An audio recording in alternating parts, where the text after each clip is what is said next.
witches, wizards, and muggles. Such an honour it is to welcome you to Rennervate, a Harry Potter TCG revival podcast with your host, Doug, Mona, and Emilio. Thank you, Dobby. Thanks for bringing us in, and welcome to Rennervate. I am Emilio Soto, and you're watching the Disney Channel. Now, you're actually watching, listening to Rennervate, a Harry Potter TCG podcast, and I'm here with my other two co-hosts. What's your name again? My name's Mona. My name is Mona. Hi, Doug. Hi, how's it going, everybody? Oh, the energy is ripe tonight. How's everyone doing? Straight up. Dude. Great, doing great. Good to be back. Oh my gosh, we were on a little bit of a break there, and that's the thing.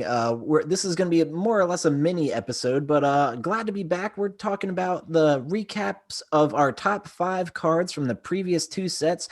Typically in previous episodes, we would talk about those at the beginning, at the top of the episode, but kind of had some like just really hectic episodes where there's a lot to discuss and it just kind of slipped our mind. So we figured, hey, we'll throw this together in one episode for you guys. We're talking about both Diagon Alley and Adventures at Hogwarts tonight. So hopefully you've seen both of those episodes previously, but yeah, we're going to just kind of shout out some of our favorite cards from both of those.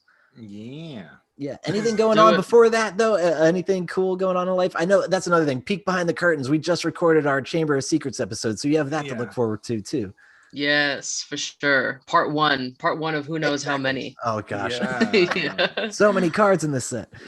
Seriously. The only thing exciting I was telling you all about before the podcast is that before this I was just creating a Metasuit deck that I want to talk about. It's just It's a cosmic dark, so aliens and darkness, and it's called It Came From Uranus. I'm very excited to show that in my channel. And also another thing is in my channel I have top 7s for all of the sets, right? So you can find that in my channel, Nostalgia Collectible Investments, if you're interested in learning more about it. Yeah. Very cool. Heck yeah, go check that out. Well, that being said, Emilio, tell us your top 5 from Diagon Alley. Let's all go Diagon Alley first.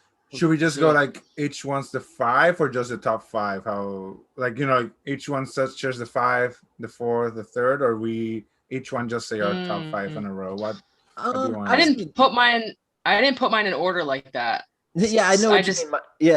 So let's just go each person at a time. Sure. Okay. So I did put them in order. So nice. I'm gonna start with my 5th, and it's Hedwig. I love Hedwig. I love to be able to recover stuff from my discard pile. And Hedwig allows you to just get a non-healing card right to your hand. A lot of people don't like Hedwig, apparently. I don't know why. It's a 6, cost 6, 1 damage, 2 health. It is unique, right? So there's that to it. But I really like recovering things. So Hedwig is really like, my 5th spot there. Then it's Hedwig, of course, and the art she just looks pissed. She does. She knows she's going to die. But let's just move to our 4th card to Dead a Bit Horse there, and to beat another dead horse. We're going through the art, even though the art is still horrifying and memorable for all the wrong reasons. The card itself is definitely really powerful, right? Like your opponent can't play spell cards, and they must give 4 actions in order to, deal with this. And then your opponent just gets an item card for the discard pile if they have item cards in their discard pile. Yeah. Great card, stalls your opponent, and you boop, boop, boop, 4 bricks like in the movie, and there you go. You pass to Diagon Alley. So really cool. Yep. Then, of course, the Diagon Alley in the movie separates the magical world from the non-magical world, so it makes sense with the non-casting spells. Then for my number 3, we have One Shop. And One Shop is just one of those cards. It's amazing, right? It's a location, costs 4, and all your charms lessons. That means actual lesson cards, not like a one that provides lesson power. Right. Right, Doug? Mm-hmm. Yeah, I know. Doug, no, because I'm the newbie. No, that's the thing. When I first started playing this game, I thought it applied the power, but no, it is. You gotta read the cards carefully. I was Doug's there. just I was starting with there. Flitwick. Yeah, right. Thinking. Being like, All oh, right. But let's stop ripping on Doug. So great card, accelerates everyone, of course, if you're both playing charms, and if your opponent and you have one shot, you can side deck it out. Your second game, potentially a risky move, but a potential move. Yeah. Then for my second card, I have actually Gringotts Vault Key. Because Gringotts Vault Key is beautiful. It's a key. As a kid, I grew up collecting keys, old-looking keys, and this was like amazing. I'm still very not excited that it's not an item, even though it's a Gringotts Vault Key. Makes Crazy. no sense. But True that that. means that you play with Albus Dumbledore, and it costs 4. So that's really nice. And you True. get any card from your deck, and I love that. And then the top spot for me is Draco Malfoy Slytherin, because my favorite character. I love items. I love playing them. And every time you have Draco out and you play an item, you have an extra action that turn, leading to Nice. very nasty things with Ball Dry Potion, the Eel Eyes, the Bill Eyes, the books that already allow you to draw, and they build up your aura. That's meta. Your mana. That's magic. Your energy. That's Lesson. your lesson count. So Yes. yeah, that's it. And he looks really smug. He doesn't look very happy in the art. But great card to build For around. that. So For that's that. my top 5 in Those order are because nice. It just goes to show I knew there was going to be some overlap here. At least 2 of your top 5 are For in my sure. top 5. It Same. makes sense. Wand Shop and Gringotts Vault Key can't live without those cards. I love them so much for a Charms deck. So those are also in my list. Ilops Owl Emporium, since I am all about the owl decks lately, that's just like an essential location card for them. Shout out to the Hebridean. I never know how to fucking pronounce that. The Black Dragon. Right. Black Dragons. up. You can't go wrong with dragons. Love the damage. Love the look. The artwork's fantastic. And then to round out my top 5, it would probably be picking on Neville, because that is the poor man's Dobby's disappearance. But It is. honorable mentions go to some Quidditch cards, Biased Commentary, and Spiral Dive. Biased Commentary, you just basically, if you played a spell card that does Quidditch damage, you add 5 more to it. So that's just amazing to just kind of set up combos, which I love. And then Spiral Dive is more or less the amount of cards you discard is how much damage you do to your opponent. So that is an experimental card. And I think we've talked about it on previous episodes about like a deck you can mess around with the card Diagon Alley and some other things. So if you're feeling risky, check out Spiral Dive. That's why it's in an honorable mention spot, not necessarily like a top 5. Yeah. 100%.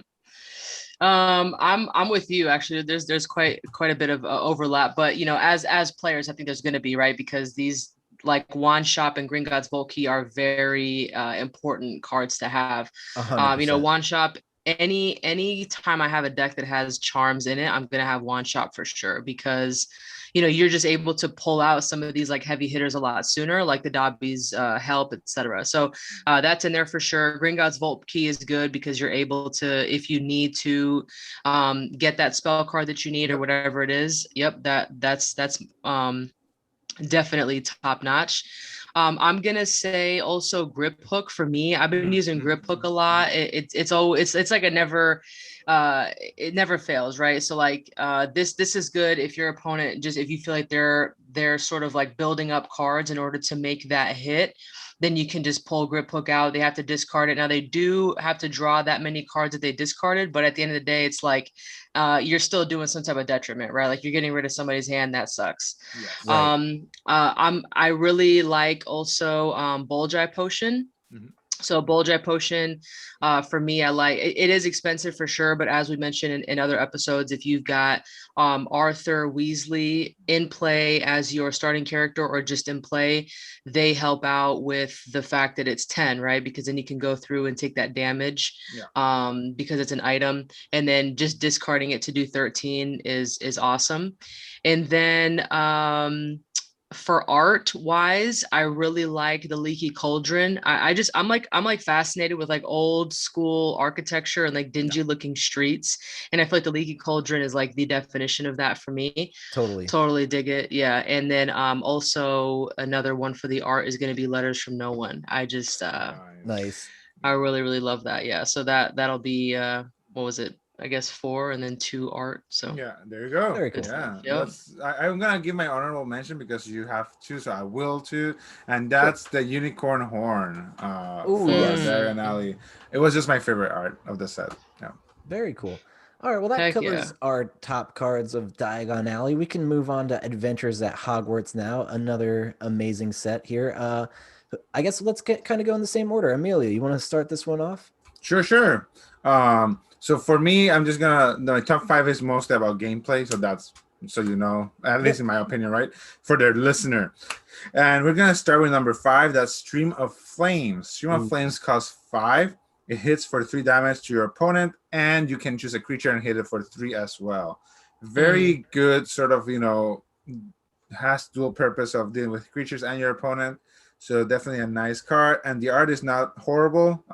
It's purple. I love purple. It's a purple Stream of Flames. Then a card I'm sure that's gonna overlap with Dog, but that's the Welsh Green Dragon. Yes. Welsh Green Dragon, right? Costs 7, hits for 6 for health. You put it down, discard 2 lessons, but then you hit your opponent immediately for 6. So even if it gets dealt with, you have bitten your opponent.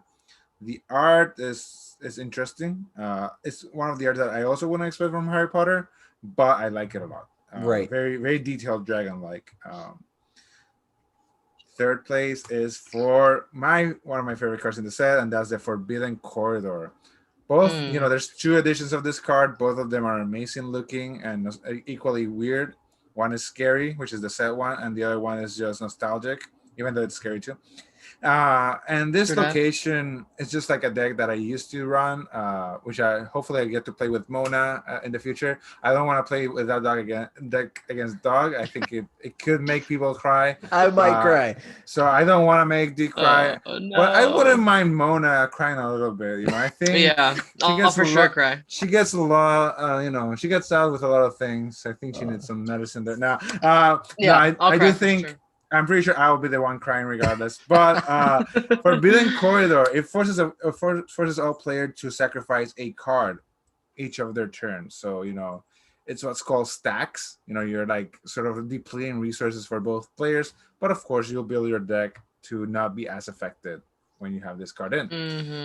And as I said before, it's just flavorful. It's a Forbidden Corridor. It's like tasks that are meant to slow you down, so you're losing resources as you go along. So I love it. Flavor wise as well.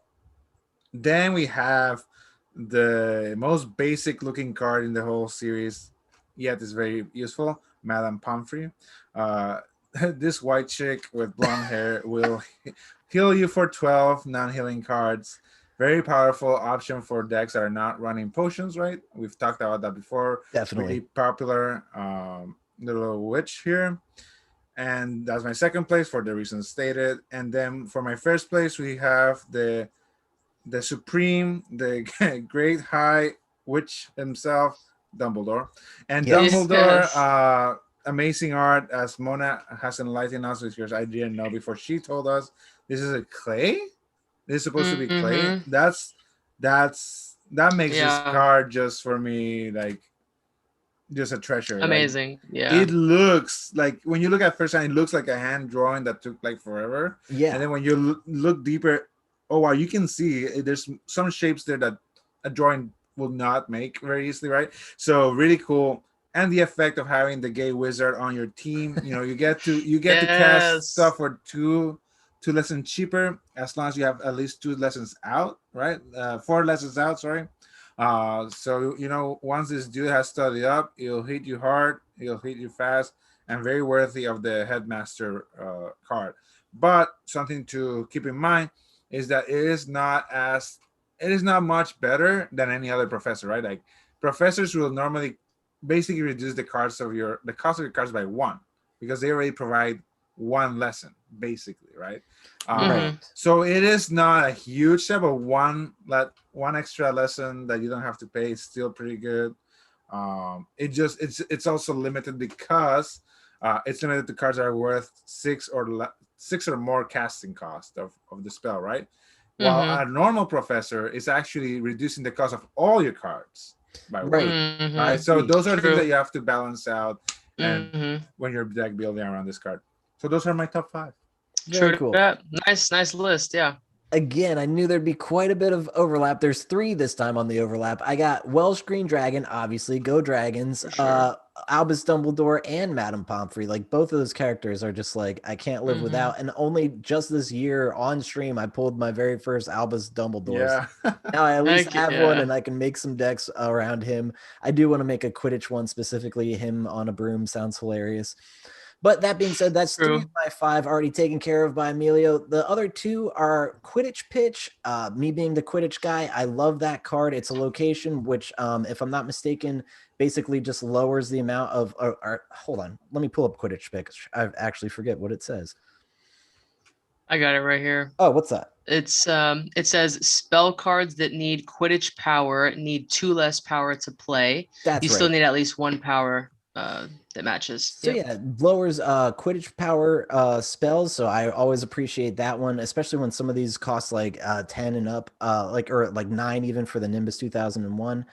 But then I think my last one for the top 5 is gonna go to, believe it or not, and it's only because we discussed it on the recap episode. It goes to Detention, the adventure that prevents other adventures. You'll see McGonagall on it. I love that card now because it's like, man, I hate adventures and I don't want people playing escaping the Dursleys or caught by Snape against me. So this is, if I can get this into play as soon as possible, by all means, that is a great card. But my honorable mentions definitely go to Sickle and Vanishing Step. Vanishing Step is awesome because you just subtract 1 action from your opponent's next turn. Dope. Yeah, really good list there. I'm with you on Detention. Like I don't play it often, but it's definitely good as far as like if you had an adventure deck or just whatever deck. But it's good to be able to have your opponent get rid of those adventures that they would have played. So exactly. Dope. Of course, there's some overlap as well. I would say Madame Pumphrey is probably like one of those cards that I try to have in the majority of my decks if I don't start with her. I have a couple decks I start with her, but either way, very helpful and absolutely love it. The card that I also have that I play often is Riding the Centaur. Riding the Centaur is brutal, really. I mean, especially obviously when you're playing against a creature deck. But just to remind everybody, so the effect is prevent all damage done to you by your opponent's creatures. So this is good if like you got your spider deck or your owl deck or whatever the case that you were talking about. And then none of those even do anything to me. And in order to solve it, you have to return 4 of your cards that are in play into your hand, and then you may draw a card as a reward. So I mean, it's not like it's discarding it, right? But at least you would have to use those actions to play them again, and that's kind of annoying, especially if you do end up having those creatures that take lessons, then you might not be able to do that. So I totally dig that. I use Sickle a lot also. So Sickle is definitely on that list because I just find it extremely useful. Who doesn't want more actions, especially with the Harry Potter TCG? Like that's kind of like the foundation of the game. Totally. Is those actions. Yeah. And then I would say I also use Black Bat a lot. Black Bat is probably like one of my favorite creatures just because it's cheap, it does damage right away, and then it kind of consistently, obviously does that damage, but I don't know why, it's just very helpful. I love it. Yeah. Popular card. And then yeah, definitely popular card. And then for art, I just really love Midnight Duel. There's just something about that art there. Yeah. I just totally dig it. I mean, this is also, you see this particular art done by Ken Stacey on a lot of other different like some merchandise and some toys and like some puzzles and things like that. But I just love it. I just think it's like one of the cool, because it's also that scene that, people kind of forget about where you got Neville in there, so we're used to just seeing the trio, but yeah. So anyway, I totally dig that. That art for me is the best. So I'm glad you shouted out Riding the Centaur because that ability makes me want to throw that in my Quidditch decks, because I've complained about it in the past where it's like Quidditch can't handle creatures very well. And it's like, if I can just say I'm preventing all creature damage, by all means. And you should. Yeah, you definitely should. Yeah, if you got to proxy it or whatever, just to see how it works, you know, like sometimes what I'll do is like, I'll just like print out the card. If I don't have enough of them and I have to go and buy them or something, like I'll just print out the card, see if it works in the deck. And then, if it does, then bam, invest, do your investment. Yeah.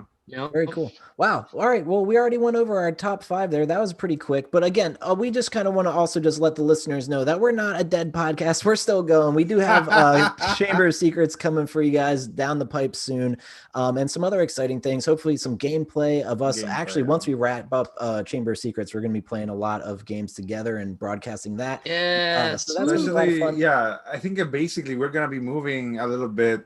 Still podcast, but we'll be more active in the league that Mona plays, right? So we have a nice setup for all of you to keep learning with us and hopefully playing with us. Absolutely. Thank you so much for listening, guys. And that being said, let's maybe wrap this episode up with some plugs. Where can our listeners find you? Let's start with Mona this time. All right.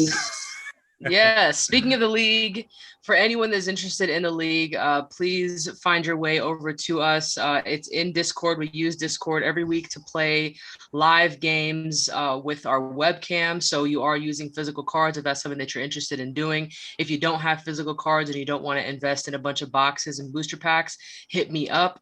I've got a lot of decks that I've built specifically for the league. I've definitely distributed them to a few people already, and they're different tiers. So depending on what your goal is, and if you have specific cards that you want, anyway, we could chat about it. So there'll be links for that in the Discord. Into the Flu Harry Potter TCG Dueling League, and Into the Flu is my YouTube channel where I go over the card game and a lot of merchandise from the same time period, so early 2000s. Open up some booster packs, open up booster boxes. I show a lot of the old school stuff that a lot of people forgot about or didn't know about. And if you're interested in reading about the Harry Potter TCG, I also write some articles for a couple different fan creators. So look into all of that. But yeah, if you want to play the game, most importantly, get in that Discord. Definitely check it out. Also follow her on Instagram, Harry Potter Morsi. I think that's where I saw the Harry Potter skateboard and stuff. There's all sorts of cool merchandise. You got to see that Mona has. It's a super cool channel. Also check out Emilio. Where can our listeners find you? Me? Yes, you. Hey. Hi, I'm Emilio. Hey, So you can find me in my YouTube channel, Nostalgic Investments, in this area here if you're watching. Great channel. And just a lot of old dead games, Neopets, Harry Potter, Middle Earth CCG, Weaver, you name it. But also a lot of Metasu, since it's just an amazing game. And just because we're here and I just got the news officially to be distributed, Metasu has 3 sets, right? Cryptid Nation, based in North America. The next set is Yokai Island. It's based on different parts of Asia and Japan. And then the third expansion or set of sets, right, is going to be Green Forest. So it's based on all the fairy tales. So I just got so excited when I saw that. I just got the message that we can distribute that.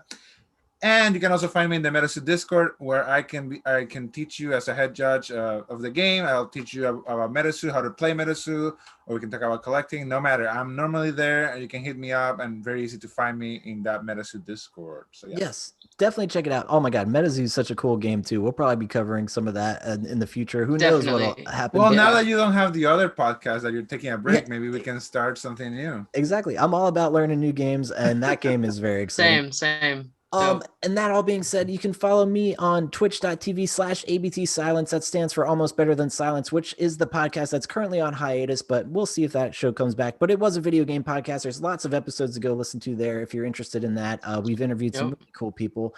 But again, the Twitch stream that I'm doing currently, we're just playing a variety of games, some Fall Guys, Rocket League, all sorts of just random goofy stuff. So if that sounds interesting, head over there and see what our community is about. It's such a wholesome group. But that's going to do it for this week. Hopefully we'll be back relatively soon with that Chamber of Secrets Part 1 episode. And look forward to more stuff from us. Until next time, mischief managed. Mischief managed.